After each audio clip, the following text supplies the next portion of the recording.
얼마 전에 제가 한국에 전화를 했어요. 제가 이제 유일하게 피부치라고는 이제 형이 있습니다.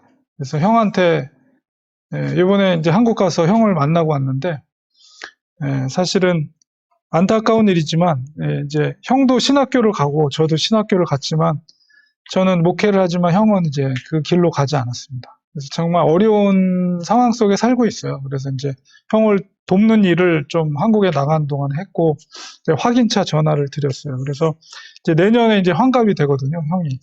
그래서 제가 내년에 한번 미국에 한번 방문해라, 형. 제가 제안을 드렸죠. 사실, 형은 이제 여권조차도 없습니다.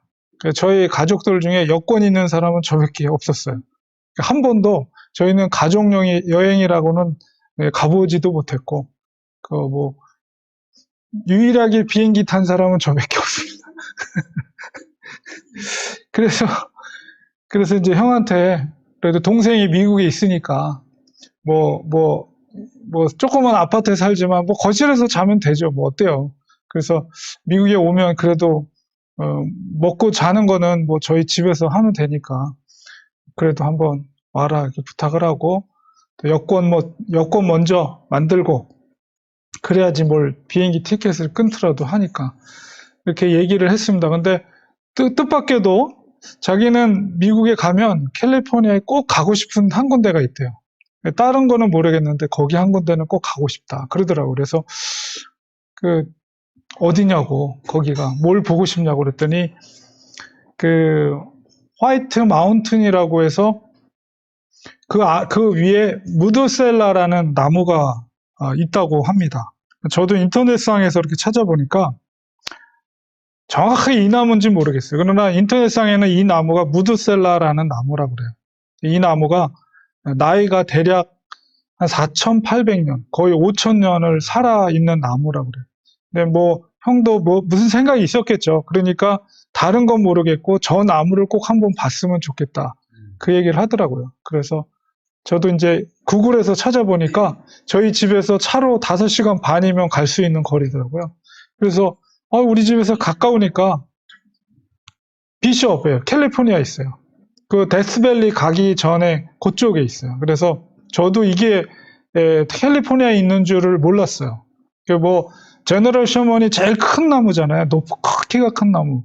세계에서 제일 큰 나무, 세계에서 제일 오래된 나무가 이 캘리포니아에 존재하고 있다는 것이 저도 이번에 새로 알게 됐는데, 그래서 야, 나무들의 이 천국이구나, 이 캘리포니아가. 그런 생각을 하면서 형한테 뭐라고, 우리 집에서 아주 멀진 않으니까 차로 같이 가서 보자고. 나도 이 나무는 내가 본 적이 없으니까. 제너럴 셔먼은 자주 봤지만 저도 이 나무는 본 적이 없어요. 그래서 내년에 환갑이 되면 같이 가자 이렇게 이제 제안을 했습니다. 그래서 그 제너럴 셔먼 나무도 보면 여러분도 보셨을 테지만 정말 높잖아요. 키가 엄청나게 높고 둘레도 굉장히 두껍고. 근데 사실 나무라는 게 제가 이제 나무 얘기를 하려고 제 형 얘기를 했는데요. 특별히 이제 제너럴 셔먼 같은 나무가 그렇게 높이 올라갈 수 있었던 것은 땅에 보이지 않는 뿌리가 그 이상만큼 밑으로, 거기가 산의 한 8분음선에 있거든요. 8, 9분음선에. 근데 그 나무 줄기가 강 줄기까지 밑에까지 그렇게 나 있대요. 그러니까 그게 위로 그렇게 뻗어 올라갈 수가 있는 거죠. 그러니까 우리가 눈에 보이는 게 아니라 눈에 보이지 않는 뿌리, 그것이 그 나무의 생존을 위해서는 더 중요하다는 것을 우리가 알 수 있는데, 오늘 특별히 우리 신앙도 마찬가지입니다. 우리가 모진 시련 속에서도 우리가 믿음으로 견딜 수 있는 것은 신앙의 뿌리를 깊이 내리는 게 중요하거든요. 그래서 오늘은 이 골로새서의 말씀을 통해서 이 사도 바울이 그 신앙의 견고함을 갖기 위해서 어떻게 해야 될 것인가, 오늘 말씀을 중심을 통해서 두 구절을 통해서 은혜를 나누도록 하겠습니다. 이 골로새서의 기록의 목적은 특별히 이단 사상의 공격으로부터 어떻게 대처할 것인가, 그것을 사도 바울이 대안을 제시해주는 편지예요. 특별히 이 골로새 교회는 사도 바울이 직접 세운 교회는 아닙니다. 이 골로새 교회는 에베소에서 동쪽으로 조금 더 들어가면은 오늘날의 터키 중부 지역이 골로새 지역인데요. 이제 그 에베소에서 3년 동안 머물면서 복음을 전했죠. 그러면서 그 골로새 지역에 있었던 에바브로디도라는 사람이 와서 바울로부터 복음을 받아들이고 그가 이제 그 골로새 지역에 가서 교회를 개척한 교회가 골로새 교회입니다. 근데 지금은 이제 이단 사상으로부터 이 교회가 공격을 받고 있어요.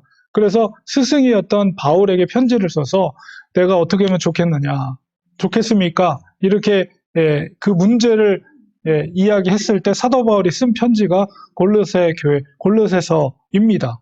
그래서 특별히 이 이단의 공격으로부터 사도 바울이 염려했던 것은 골로새 교회 성도들의 변질의 문제, 복음을 공격하기 때문에. 그래서 우리가 변화라는 것은 이제 두 가지가 있어요. 긍정적인 변화가 있는 반면에 또 부정적인 변화가 있는데, 긍정적인 변화, 그것은 생명력 있는 변화죠. 그것은 성장하는 힘이에요. 우리 건강한 아이들을 보면 무럭무럭 자라나죠. 우리가 우리 아이들이나 티모시나 제임스 보면은 우리 코로나 기간 동안은 오랫동안, 올해는 아니죠. 1년 한 몇 개월 동안 못 보다가 봤는데 얼마나 그 놀라운 변화들이 있었습니까? 이제 소년 티를 벗어버리고 이제 청년의 모습으로 이렇게 변화되잖아요. 그거는 뭐예요? 건강한 변화죠. 생명력이 있을 때 성장을 하고 커나가는 것. 그것은 긍정적인 변화입니다. 공동체도 역시 마찬가지. 우리가 건강하면 성장을 하게 돼 있어요. 긍정적인 변화, 질적으로, 영적으로 변화되면 또 양적으로도 변화가 일어나게 돼 있습니다. 근데 이제 부정적인 변화가 있어요. 그것은 뭐냐면 변질이라고 합니다. 변질되는 것. 이것은 오히려 생명력을 상실해버리는 거예요. 우리가 개인도 그렇지만 공동체도 마찬가지입니다. 공동체가 변질되게 되면 공동체의 생명력을 잃어버리고 그 공동체가 결국은 성장을 멈추게 돼요. 그리고 점점 쪼그라들고 결과적으로는 공동체가 무너져 내립니다. 그게 변질될 때 그런 일들이 일어나게 되는데, 지금 바울이 이제 염려하고 있는 바가 바로 골로새 성도 공동체의 이단 사상으로 말미암아 그런 변질이 일어날 것을 우려하면서 사도 바울이 그들에게 어떻게 이단 사상에 대해 대처해 싸울 것인가에 대한 말씀을 하고 있는데, 오늘 본문의 말씀이 바로 2장 6절 7절이 바로 핵심적인 말씀입니다. 우리가 2장 6절 7절에서 너희가 그리스도를 예수 주로 받았다. 바로 믿음의 공동체 출발은 바로 예수 그리스도를 주로, Lord, 주님으로 받아들이는 거죠. 바로 에바브로디도를 통해서 받아들인 그 복음이 성도들에게 전파됐고 그들이 예수 그리스도를 주로 이제 받아들이게 됐어요. 그리고 예수님을 주로 이제 인정하는 삶은 바로 예수 안에서 행하는 것이죠. 예수 안에서 행한다는 것, 그것이 구체적으로 무엇인가라고 했을 때 7절에 보면 바로 예수 그리스도 안에 영적인 뿌리를 내리는 것입니다. 제가 서두에서 말씀드리는 것처럼 나무가 건강하게 자랄 수 있는 것은 눈에 보이는 것보다는 눈에 보이지 않는 뿌리, 그것이 더 중요한 것이죠. 우리가 영적인 원리도 믿음 생활도 마찬가지입니다. 우리의 믿음으로 바로 서기 위해서는 우리의 영적인 믿음의 뿌리를 예수 그리스도께로 깊이 내려야 돼요. 그 영적인 뿌리가 예수 그리스도께 탁 붙어 있을 때 그 속에서 영적 생명의 양분을 공급받아서 우리 믿음의 생활을 잘 할 수가 있고 또 이단의 사상에 대처할 수가 있는 거죠. 우리가 나무들이 그 뿌리를 통해서 물과 양분들을 공급받는 것처럼, 그리고 그것이 결국은 성장과 또 새로운 열매를 맺는 결과들을 만들어내는 것처럼 우리가 예수님께 뿌리를 깊이 내릴 때 우리는 자라나게 돼 있고요. 그 다음에 좋은 열매를 맺게 됩니다. 그러니까 생명력이 있으려면 바로 예수님께 우리의 믿음의 뿌리를 깊이 있게 내려야 돼요. 그것을 통해서 우리가 공동체의 생명력을 갖게 돼요. 그러니까 우리가 공동체라는 것은 성도님들 한 분 한 분이 날마다 예수 그리스도께 뿌리를 내리고 주님께 주되심을 인정하면서 날마다 거기서부터 매 순간마다 영적인 양분을 공급받는 거예요. 그럴 때 생명력 있게 우리가 자라나요. 믿음이 자라나고, 그리고 그 속에서 자라난다는 것은 결국은 새로운 생명을 잉태할 수 있는 능력을 갖게 된다는 것이죠. 그게 부흥이고 성장입니다. 우리가 인간적인 방법으로 성장을 기대해서는 안 됩니다. 성경이 철저히 성경적인 원리, 성경적인 가르침을 통해서, 그래서 예수 그리스도께 정말 깊이 있게 뿌리를 내리는 것이 중요한데, 자, 그렇다면 구체적으로 우리가 예수님께 뿌리를 내린다는 것이 무엇인가? 라고 했을 때, 그것은 바로 하나님의 말씀을 묵상하는 거예요. 날마다. 예수 그리스도께 뿌리를 내리는 것이 말씀을 묵상하는 것이다. 이것을 우리가 가장 잘 설명하고 있는 사도가 바로 사도 요한입니다. 사도 요한복음에 보면 요한복음 1장 1절에 태초에 말씀이 계시니라.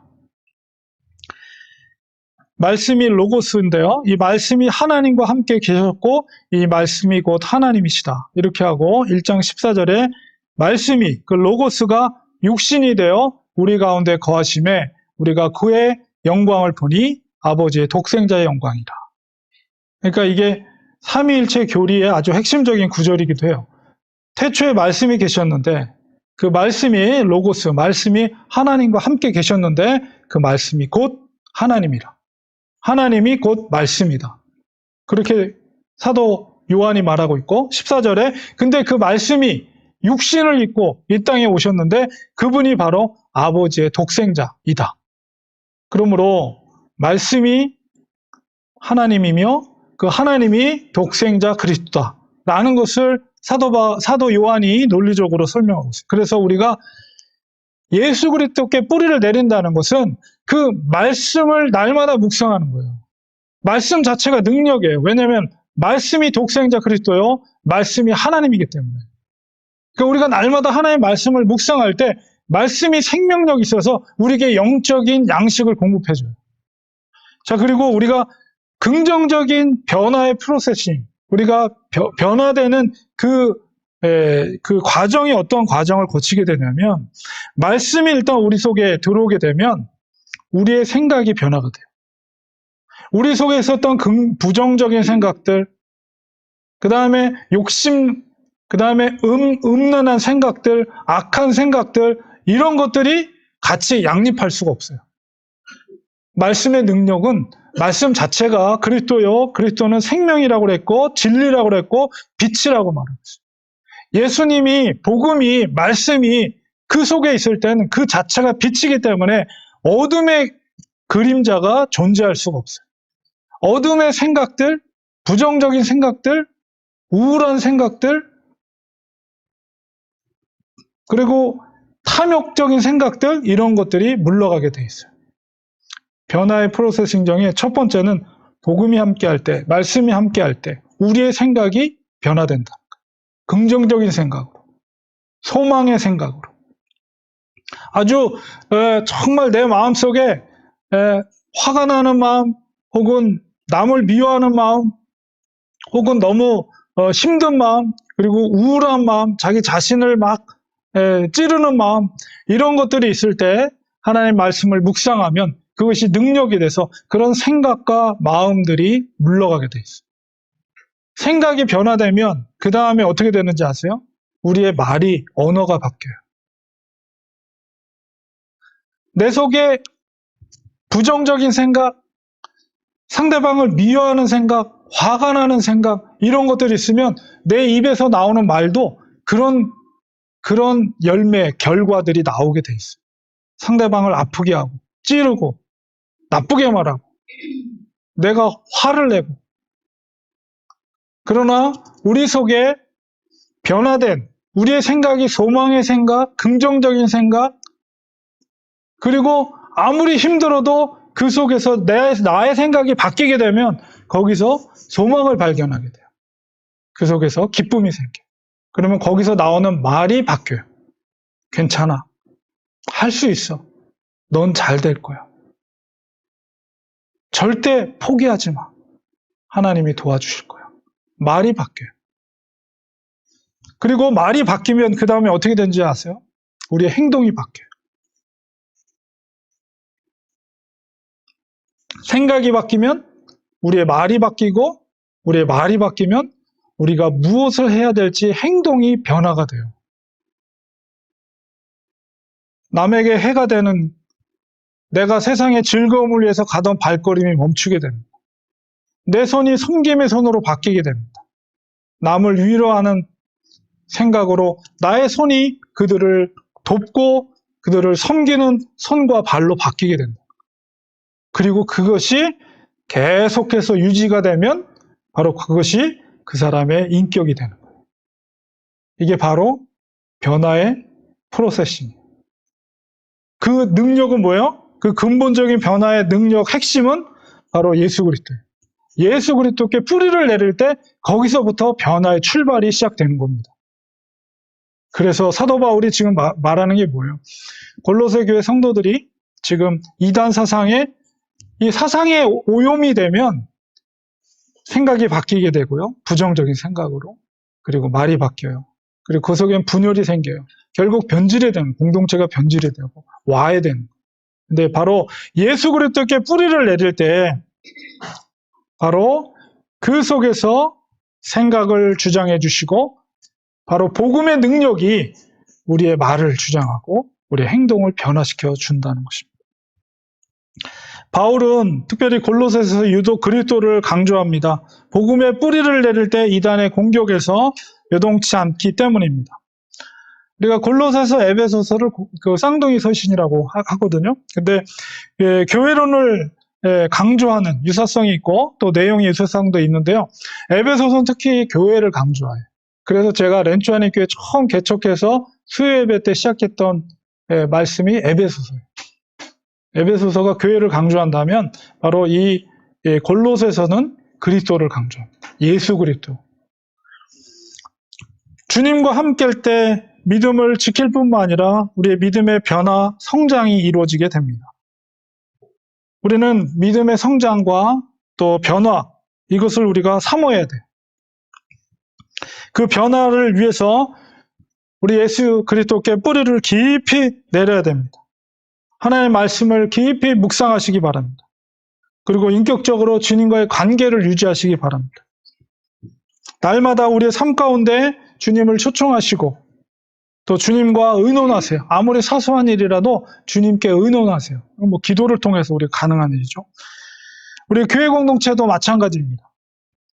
우리가 교회 공동체가 한 마음으로 주님을 사랑하고 그 안에 뿌리를 내릴 때 성장할 수 있습니다. 그 속에 개개인의 영적 성장과 함께 공동체 성장, 우리가 동시에 힘쓸 수가 있어요. 그 과정을 통해 우리 가운데 진정한 기쁨이 생기게 됩니다. 굳게 서서, 믿음에 굳게 서서 감사함을 넘치게 하라. 감사는 그 속에 기쁨이 있을 때 감사가 나와요. 그러니까 제가 믿음이라는 건 뭐라고 그랬어요? 믿음은 상황을 변화시키는 게 아니라 상황을 바라보는 나의 관점이 변화되는 거예요. 부정적인 생각을 갖고 있는 사람은 그 상황을 보고 부정적인 말만 해요. 그러나 믿음으로 그 생각이 변화된 사람은 아무리 부정적인 상황이라도 그 속에서 하나님의 감사를 발견하게 돼요. 그리고 긍정적인 얘기를 합니다. 그것이 바로 변화의 출발이에요. 하나님은 성숙한 그리고 건강한 공동체를 통해서 일하십니다. 정말 우리가 마지막까지 주님 오실 때까지 우리가 하나님 앞에 쓰임받는 렌추아님 교회 되기를 소망합니다. 우리가 자리 그리고 직분이라는 것은 언제 은퇴할 시간이 있어요. 그죠? 우리가 아무리 높은 자리에 있거나 어떤 역할이 있다 하더라도 그 시간은 우리가 은퇴해야 돼, 언젠가는. 그러나 우리 그리스도인으로서 하나님 앞에 쓰임받는 일은 은퇴가 없어요. 사도 바울도 마지막 내가 호흡 끝나는 날까지 십자가를 향해, 표대를 향해 내가 달려간다. 우리도 마찬가지. 우리 교회도 마찬가지고. 은퇴란 없어요. 끝까지 주님께 쓰임받기를 우리가 사모하면서, 그러기 위해서 우리가 예수 그리스도께 깊이 영적인 뿌리를 내릴 때 그게 가능해집니다. 결론을 맺겠습니다. 우리 뿌리 깊은 나무는 정말 비바람이 쳐도 견딜 수가 있습니다. 뿌리 깊은 나무는 날마다 성장합니다. 그리고 해마다 열매를 맺습니다. 그 씨앗을 그 나무로부터 흩뿌려지기 때문에 5,000년이라는 긴 세월을 견디었던 무드셀라 나무처럼 매년 열매를 맺고 그 새로운 생명의 씨앗을 그 주위에 뿌리는 거예요. 옆에 난 나무들이, 동일한 나무들이 그 씨앗이 떨어져서 새로운 생명을 나게 한 거죠. 우리 렌추아님 교회도 그렇게 하나님께 쓰임받기를 원합니다. 주님 다시 오실 때까지 매년 새로운 열매를 잉태하고 이 지역에 새로운 생명의 복음이 흩어지게 하는 것입니다. 주님께 뿌리를 내리고 날마다 그 속에서 영적인 영양분을 공급받을 때에 그렇게 될 줄 믿습니다. 주 없이, 주님 없이는 살 수 없습니다. 이런 간절한 마음으로 오직 예수 그리스도만 바라면서 살 때 그런 일들이 우리 교회 가운데, 여러분 성도님들 가운데 이루어질 줄 믿습니다. 기도하겠습니다. 하나님 아버지, 우리의 영적인 믿음의 뿌리가 주님께 깊이 있게 내려서 날마다 매 순간마다 그곳으로부터 생명의 양분을, 영적인 양분을 공급받아서 우리가 어떤 상황, 어떤 어려운, 그리고 공격을 받을 때 어려운 상황 속에 있을지라도 조금도 흔들림 없이 믿음의 삶을 살기 원합니다. 그 상황 속에서라도 하나님 앞에 기뻐할 수 있는 우리, 감사할 수 있는 우리가 되기 원합니다. 하나님, 우리 또한 렌추아님 교회가 믿음의 공동체, 건강한 공동체, 생명을 잉태하는 공동체가 되어서 주님 다시 오시는 그날까지 귀하게 쓰임받을 수 있는 아름다운 교회 되게 축복하여 주시옵소서. 예수님의 이름으로 기도합니다. 아멘.